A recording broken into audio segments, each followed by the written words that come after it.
bienvenidos a la escuela Armando Cerna. Ahorita vamos a comenzar con las actividades. I do want to welcome everyone and thank our hard workers that work throughout the day and the week to get this prepared. There's a lot of reading strategies that you'll be receiving so you can follow and work with your students at home. Okay, as you can see, our theme for today for our literacy night is superheroes, and we want to stress the importance, the power that reading has. It is very important for our students to read. So we will be asking you to work with our students at home with the strategies that you will be learning and working in the activities here. So without further ado, I will be presenting my right hand, Ms. Montes, my assistant principal.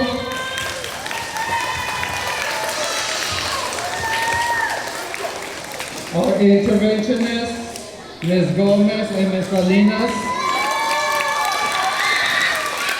And we want to thank our interventionists, both of them, for putting everything that you're going to see throughout the day. Them and the girls, our instructional aides that work very hard, working and putting it together. So thank you. I'm not going to take away any more of the time because I know you're here to be able to enjoy what they have prepared for us. So once again, thank you. I'll be around if you have any questions or if we can assist you in anything else. Okay, boys and girls, let's see. How many of us like to read? I hope everybody likes to read. Okay, so it is very, very important, boys and girls, for us to sit down quietly and listen to the story that we have for y'all today. It's a really, really nice story about what it means to be not just like a superhero, but a super person. A super person. All right, so we are going to go ahead and turn the lights down so that we'll be able to watch the story. After we watch the story, we will go ahead and discuss the story. And after we do that, we will be handing out some cards. And the cards are going to tell us what we're going to do next. So after the story, everybody please remain quiet. Okay? Thank you very much, parents, for bringing the kids tonight. We have a lot of fun stuff for them today. And here, Miss Alina, she'd like to say a few words. Hello, good evening, parents. Good evening, parents. Thank you so much for being here today and bringing your kiddos to this very special event. I can honestly tell you that it's a great night to be a stallion, right? It's a great night to be a stallion because tonight we are going to be listening to a wonderful story that is going to teach us a great lesson.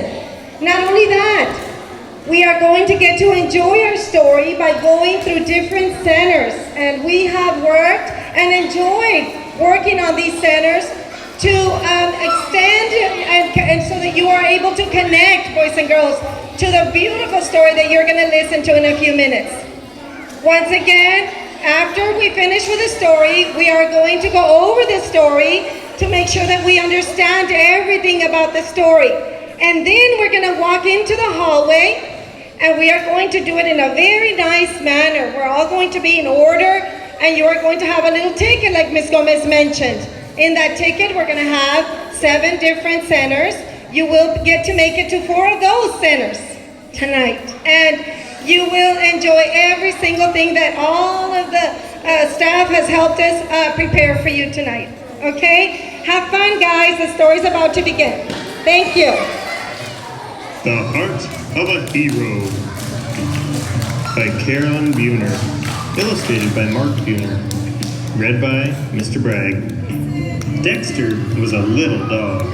His legs were little, his tail was little, his body was little. He looked like a plump sausage sitting on 4 little meatballs. Being the size that he was, Dex was often overlooked. The other dogs grew tired of waiting for Dex to catch up when they played chase, and after a while, they forgot to invite him at all. No one really seemed to notice him, except when Clevis, the tomcat, demonstrated how he could stand right over Dex and not even ruffle his fur. Yes, everything about Dex was little, except for his dreams. He wanted to be a hero, He could just see it. The mighty Dex flew up into the dark and starry night. But wanting and being are two different things. Dex lived on dreams until one day, after crawling out from under Clevis yet again, he decided there had to be more to life than gazing at the underside of a cat. There had to be more to him. If he could be a hero, he would. So Dex started training. He read every superhero comic book he could find. He watched every hero movie ever made. He went to the library. Furiously he studied, knowing everything depended on him. Dex figured that a hero must have strong muscles. He needed exercise, and lots of it. Dex started trotting to the corner and back every morning. He hopped over every crack in the sidewalk.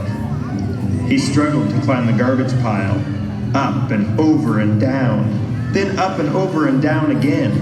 All day long he worked, day after day.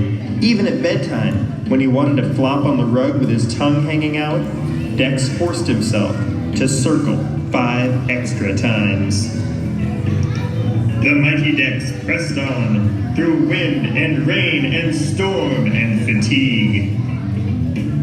When it got easier to run to the corner and back, Dex did it again, and then again.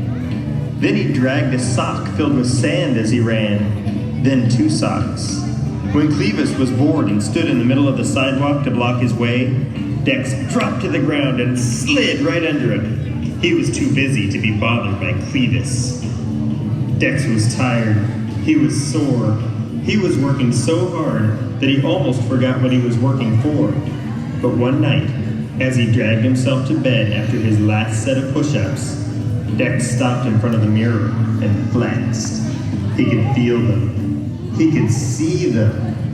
Muscles. Faster than a rolling ball, stronger than the toughest rawhide, able to leap tall fences in a single bound. Now Dex didn't take the stairs, he skimmed them. He leaped over hydrants, he vaulted up curves, he could jump over the garbage mountain without touching the top. He could run like the wind. He felt as if his legs had springs. Only one thing was missing. Finally, a small brown package arrived. Dex ripped it open. His hero suit. It was red, with a shiny green cape, and it fit like a glove. Dex loved the way it felt. He loved the way it looked, and he loved the feeling he had when he put it on. He was ready. With the courage of a lion, the strength of a bear, and the heart of a hero. When Dex went out in his suit for the very first time, he looked up the street and down. He noticed a young pup trying to cross the street. Dex sprang into action. May I help you? He asked. He guided the wide-eyed pup across the street and grinned as the pup stared up at him with his mouth hanging open. The pup whispered, "Wow, it's Super Dog." Super Dog! Dex liked the sound of that. Of course, when Clevis saw Dex, he just had to comment, "Hey Dex, where's the party?" And when he saw him a few days later, Clevis called out, "Look everybody, it must be Halloween. Anybody got a treat for Dex?" Dex was so busy that he was able to ignore Clevis, for the most part. The only time his face even got red was when Clevis yelled, "Where'd you get that dress at?" Dex had to wonder if Clevis saw anything but the suit. Didn't he understand that the suit was just a way to let people know he was there to help? The sun glinted off his emerald cape as Superdog raced to the rescue. There was a mouse he saved from the sewer. A purse snatcher he tackled. He fixed his neighbor's sprinkler. He found a lost kitten. He pulled a rat away from a live wire.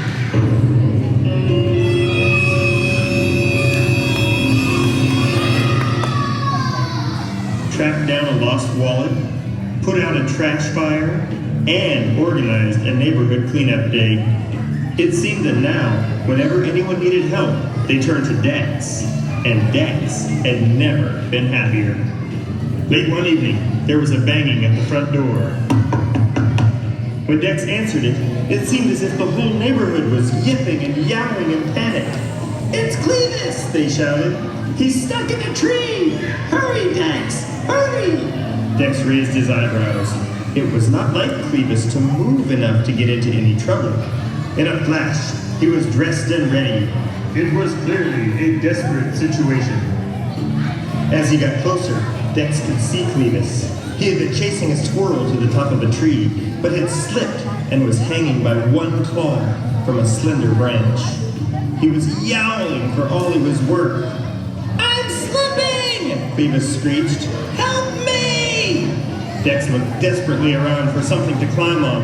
There were no boxes or ladders, not even any trash cans. Then Dex looked at the crowd. "Quick, everybody!" Dex shouted. "I've got an idea!" Dex leapt onto the end of a teeter-totter facing the tree, pushing it to the ground. "Everybody on the other end! 1, 2, 3!" All the animals jumped together on the other end of the teeter-totter, catapulting Dex into the air. He soared over the crowd, his ears and cape streaming out behind him. The mighty Dex flew up into the dark and starry night. Dex scrambled onto the branch next to Clevis. Quickly, he pulled off his cape and tied its 4 corners onto the screeching cat. "Jump!" Dex shouted. "Jump, Clevis!"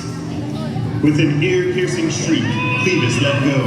The billowing cape caught the air and parachuted the big cat to the ground. Dex backed up and slid to the ground amidst the cheers of the crowd. Dex was bruised and tired, but he forgot his discomfort as Clevis sheepishly lumbered over, still tangled in the green cape. "Thanks, Dex. You really are a hero." Dex didn't think he could feel any better, but he did. Just a little. The next day, when Clevis sidled up next to him and whispered, "Say, Dex, could I be your partner?" Dex looked the big tomcat up and down. It would take a lot of work to turn Clevis into a hero. He could hardly wait. "Sure," said Dex with a grin. "Sure. With twice the brains and triple the brawn, our heroes forge on, ever ready to lend a helping hand."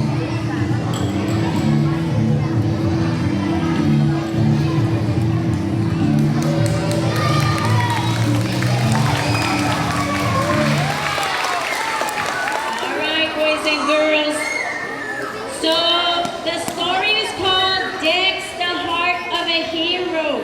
Who's the main character? Do you remember other characters in the story? Ah, very good. What is the setting of the story? Where are they in the story? I don't know. It doesn't tell There's me. several settings in the story. Let's see. Olivia. Like what? Like where? The park? Very good. Another setting? The house. The street. In the city? Very good. Oh, the house in the street. Or a town? The Porch. The porch. Anybody over here? Study? What was the problem in the story? Raise your hand. What was the problem, Jaden? The what? Okay, the cat was in the tree. Yes, that was a big problem. However, Miss Salinas noticed something else about the cat. Miss Salinas, tell us about the cat. Boys and girls, was the cat a very friendly cat? How was the cat at the very beginning of the story? He was mean, right? Boys and girls, do you think, oh, I like what I heard around here. What did you say? He's a bully. He's a bully. Boys and girls, what do you think? Do you think he was a bully at the beginning of the story? was a bully, boys and girls, what happens, boys and girls, what does Dex decide to do? Because he's not the biggest dog in the neighborhood. What does he decide to do? I like what I'm hearing. I'm hearing that he wanted to become a superhero. Okay, boys and girls, what does it take to be a superhero? We should know that. A lot of practice. What else are we hearing out there? Sir, what else does it take to be a superhero? Ooh, I like that response. Care about other people instead of yourself. What else? Damaris, tell me, Damaris. What else? You don't have to have strength, but you do need intelligence and kindness. Ooh, I like that. Did y'all hear that, boys and girls? You don't have to have strength, but you do need intelligence and kindness. I like that response. Even if they're a bully, you can still help people. Even if they bully you. Do you think that Dex was able to help Clevis, even though Clevis was a bully? I think so. We're going to move on to the ending of the story. So, Kiana, you were saying something else. What else do you need to be a hero? You have to have a heart. You have to have a heart. You have to have a big heart. You have to have love for others. Very good. Ariel. You have to be brave. I like that. Okay. So, at the end of the story, Mr. Mata, can you tell us the end of the story?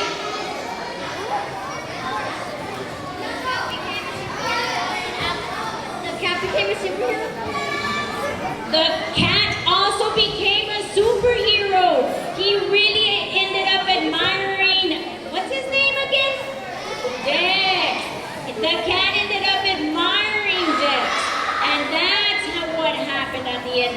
Dex said, well, you can help me out too. So they both became, they were both now superheroes. Okay,